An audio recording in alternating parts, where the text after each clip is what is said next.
फ्र्याङ्कल appliance or function regulator है त। यो चाहिँ कसले दिएको थियो भन्दाखेरि रल्फ फ्र्याङ्कलले दिएको थियो, ऊ चाहिँ जर्मनीको थियो। अनि त्यसपछि अब यसको फिलोसफी भनेको भेस्टिबुलर एरिना अफ अपरेसन भनेको के हो भन्दाखेरि जुन पेरिओरल मसल हुन्छ नि त्यसलाई चाहिँ ब्लक गरेर अनि त्यसपछि चाहिँ डेन्टो एल्भेलर स्ट्रक्चर्सहरू अब त्यसको फोर्सलाई ब्लक गरेपछि जुन दाँत अनि बोनको स्ट्रक्चर्सहरू छ त्यो चाहिँ फ्री टु डेभलप हुने भयो होइन। सो यसलाई चाहिँ भेस्टिबुलर एरिना अफ अपरेसन भयो। अर्को सोसाइटल करेक्सन भाया टुथ बर्न म्याक्सिलरी एङ्करेज भनेको यो अप्लायन्स चाहिँ म्याक्सिलामा चाहिँ फर्मली एङ्करेज हुन्छ होइन। अनि म्यान्डिबललाई इङ्गेज गर्नको लागि चाहिँ म्यान्डिबललाई अगाडि लिएर आएर इङ्गेज गर्नुपर्छ कि होइन। अनि त्यसपछि म्यान्डिबलमा यस्तो लिङ्गुअल प्याड पनि हुन्छ जसले चाहिँ म्यान्डिबललाई अगाडि लिएर आउँदाखेरि अनि ट्रिगर गर्छ होइन। त्यसको प्रोपायोसेप्टिभ ट्रिगर हुन्छ जसले गर्दाखेरि म्यान्डिबललाई अगाडि लिएर आउन मद्दत गर्छ। अर्को डिफ्रेन्सियल इरप्सन गाइडेन्स भनेको जुन म्यान्डिबलको दाँतहरू हुन्छ नि posterior teeth they are free to erupt के होइन। लोवर पोस्टेरियर टिथहरू चाहिँ फ्री टु इरप्ट हुन्छ। अर्को मिनिमल म्याक्सिलरी बेसल इफेक्ट भनेको maxillary position is close to normal while mandible is retruded, यस्तो सिचुएसनमा चाहिँ युज हुन्छ। लिटल रेट्रुजिभ सोजाइटल इफेक्ट अनि म्याक्सिलामा चाहिँ जुन रेट्रुजिभ इफेक्ट हुन्छ नि त्यो चाहिँ कम हुन्छ, तर म्यान्डिबलमा चाहिँ प्रोट्रुजिभ इफेक्ट धेरै हुन्छ होइन। अनि periosteal pull by buccal side and lip pad, जुन बकल सिड र लिप प्याड हुन्छ नि त्यसले गर्दाखेरि चाहिँ आउटवर्ड पेरियोस्टल पुल इफेक्ट ल्याउँछ जसले गर्दाखेरि बोन फर्मेसन यता पाइकल बेस हुन्छ होइन। अब मोड अफ एक्सन कसरी काम गर्छ होइन। अब यसले चाहिँ यो इफेक्ट्सहरू देखाएर काम गर्छ। एउटा भनेको increase in transfers and sagittal intra oral space, जुन मुखभित्रको स्पेस हुन्छ नि त्यसलाई चाहिँ यो एब्नर्मल फोर्सहरू लागेको हुन्छ कि मसल्सबाट होइन, जस्तो पेरियोरल रिजनको मसल्सबाट होइन बक्कल मसल्सहरूबाट एब्नर्मल फोर्स लागेको हुन्छ जसले गर्दाखेरि इन्ट्राओरल स्पेस न्यारो भएको हुन्छ होइन।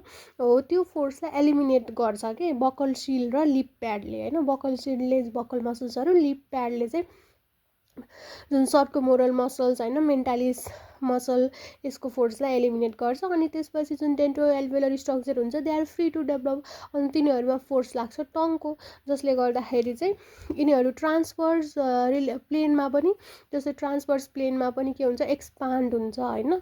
अनि सजाइटल प्लेनमा पनि यिनीहरू ग्रो गर्न सक्छ। अर्को इन्क्रिज इन भर्टिकल स्पेस कसरी हुन्छ भन्दाखेरि यिनीहरूको चाहिँ posterior lower posterior teeth are free to erupt, त्यही भएर यो भर्टिकल इन्ट्राओरल स्पेसमा चाहिँ काम गर्छ। Posterior teeth are free to erupt, त्यही भएर अर्को म्यान्डिबुलर प्रोट्र्याक्सन गराउँछ नि त। जस्तो जुन लिङ्गुअल प्याड हुन्छ म्यान्डिबलमा भएको यसले चाहिँ म्यान्डिबललाई मोर मिजियल पोजिसन भनेको फरवर्ड पोजिसनमा ल्याउनलाई हेल्प गर्छ। अब यो हुँदाखेरि चाहिँ जुन म्यान्डिबल जुन मसल्सहरू हुन्छ प्रोट्र्याक्टर रिट्र्याक्टर मसल्सहरू त्यो चाहिँ ग्रेजुअल्ली ट्रेनिङ हुँदै जान्छ अनि कन्डाइल पनि एड्याप्ट हुँदै जान्छ ग्रोइङ चाइल्डमा। अनि म्यान्डिबल पछाडि ल्याउँदाखेरि लिङ्गुअल प्याडले प्रेसर अप्लाई गर्छ होइन। अनि त्यसपछि म्यान्डिबलको फेरि पोजिसन मिजियली, जस्तो लिङ्गुअल प्याडले चाहिँ म्यान्डिबललाई मिजियल पोजिसनमा लिएर आउन हेल्प गर्छ। अनि पोजिसन चेन्ज हुँदै जाँदाखेरि मसल्सहरूको पनि ट्रेनिङ हुन्छ होइन। अनि त्यसपछि यो कन्डाइलर पनि एड्याप्टेसन हुँदै जान्छ, कन्डाइलर एड्याप्टेसन होइन। अनि त्यसपछि फेरि लिङ्गुअल प्याडले प्रोपायोसेप्टिभ ट्रिगर ल्याएर म्यान्डिबललाई अगाडि लैजान हेल्प गर्छ। अर्को मसल फङ्सन एड्याप्टेसन भनेको फ्र्याङ्कल अप्लायन्स चाहिँ यही एब्नर्मल पेरियोरल मसल्सहरूलाई एलिमिनेट गर्छ होइन लिप प्याड र बकल सिलले। अनि त्यसपछि prevent the hyper active mentalis lip प्याडले अनि लिप ट्र्यापहरूमा उस गर्छ। अब फ्र्याङ्कलले चाहिँ सर्टेन एक्सर्साइज पनि भनेको थियो कि फ्र्याङ्कल अप्लायन्स लगाएपछि एउटा एक्सर्साइज भनेको चाहिँ लिप क्लोज गरेर राख्नु रे होइन, लिप सिल गरेर राख्ने रे। अनि अथवा यो एउटा पिस अफ पेपर लिप्सको बिचमा अड्डाउन पनि सकिन्छ। अर्को स्वालोइङ स्पिकिङ यो एक्टिभिटीले पनि एक्सर्साइज हुन्छ होइन। अर्को टाइप्स भन्दाखेरि चाहिँ 1 2 3 छ, 1 2 3 4 5 छ होइन ब्रोडली 1 2 3 4 5 छ 1 मा पनि तीनटा छ हैन 1A 1B 1C 1A भनेको चाहिँ क्लास 1 क्राउडिङ माइल्ड क्राउडिङ र क्लास 1 डिभाइडमा युज हुन्छ अनि 1 को A B C हो नि त अनि 1B चाहिँ केमा युज हुन्छ भन्दाखेरि क्लास 2 डिभिजन 1 जसको ओभर चाहिँ नट एक्सिडिङ 5 mm अनि 1C चाहिँ class 2 division 1 overjet exceeding 7 mm मा युज हुन्छ अब 2 चाहिँ केमा युज हुन्छ भन्दाखेरि क्लास 2 डिभिजन 1 and 2 दुईटैमा युज हुन्छ यो 3 भनेको चाहिँ क्लास 3 मालोक्लुजनमा युज हुन्छ 4 भनेको चाहिँ ओपन बाइट र बाइम्याक्सिलरी प्रोट्रुजनमा युज हुन्छ 5 भनेको चाहिँ in combination with the head gear कस्तो सिचुएसनमा भन्दाखेरि भर्टिकल लोअर र भर्टिकल फेसियल हाइट धेरै भएको केसमा अथवा हाई म्यान्डिबुलर प्लेन एङ्गल भएको केसमा चाहिँ 5 युज हुन्छ अब फ्र्याङ्कल रेगुलेटर 2 मा के हुन्छ भन्दा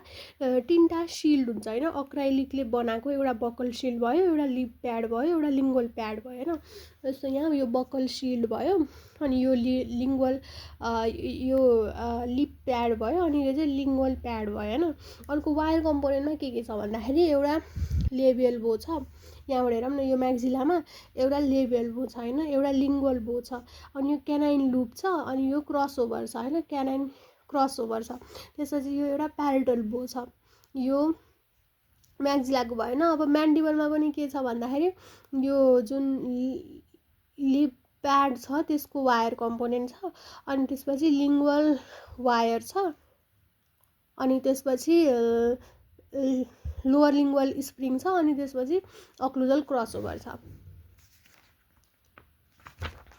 अब यसले कसरी काम गर्छ